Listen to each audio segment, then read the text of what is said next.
நற்செய்தி வாசகம். தூய லூக்கா எழுதிய நற்செய்தியின் வாசகம் 1ஆம் அதிகாரம் 67 முதல் 79 வரை உள்ள இறை வார்த்தைகள். அக்காலத்தில் திருமுழுக்கு யோவானின் தந்தை சக்கரியா தூய ஆவியால் ஆட்கொள்ளப்பட்டு உரைத்த இறைவாக்கு: இஸ்ரேலின் கடவுளாகிய ஆண்டவரை போற்றுவோம், ஏனெனில் அவர் தம் மக்களை தேடி வந்து விடுவித்தருளினார். தம் தூய இறைவாக்கினர் வாயினால் தொடக்கம் முதல் அவர் மொழிந்தபடியே அவர் தம் ஊழியராகிய தாவீதின் குடும்பத்தில் வல்லமையுடைய மீட்பர் ஒருவர் நமக்காக தோன்றச் செய்தார். நம் பகைவரிடமிருந்து நம்மை வெறுப்போர் அனைவரின் பிடியிலிருந்தும் நம்மை மீட்பார். அவர் நம் மூதாதையருக்கு இரக்கங்காட்டி தமது தூய உடன்படிக்கையையும் நம் தந்தையாகிய ஆபிரகாமுக்கு அவரிட்ட ஆணையை நிறைவேற்ற நினைவு கூர்ந்தார். இவ்வாறு நாம் பகைவரின் பிடியிலிருந்து விடுவிக்கப்பட்டு தூய்மையோடும் நேர்மையோடும் வாழ்நாளெல்லாம் அச்சமின்றி அவர் திருமுன் பணி செய்யுமாறு வழிவகுத்தார்.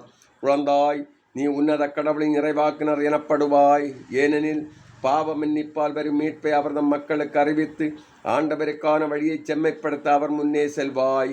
இருளிலும் இறப்பின் பிடியிலும் இருப்போர்க்கு ஒளி தரவும் நம்முடைய கால்களை அமைதியில் வழி நடக்கச் செய்யவும் நம் கடவுளின் பரிவுள்ளத்தாலும் இரக்கத்தாலும் விண்ணிலிருந்து விடியல் நம்மை தேடி வருகிறது என்றார். இது கிறிஸ்து வழங்கும் நற்செய்தி. கிறிஸ்துவே உமக்கு புகழ்.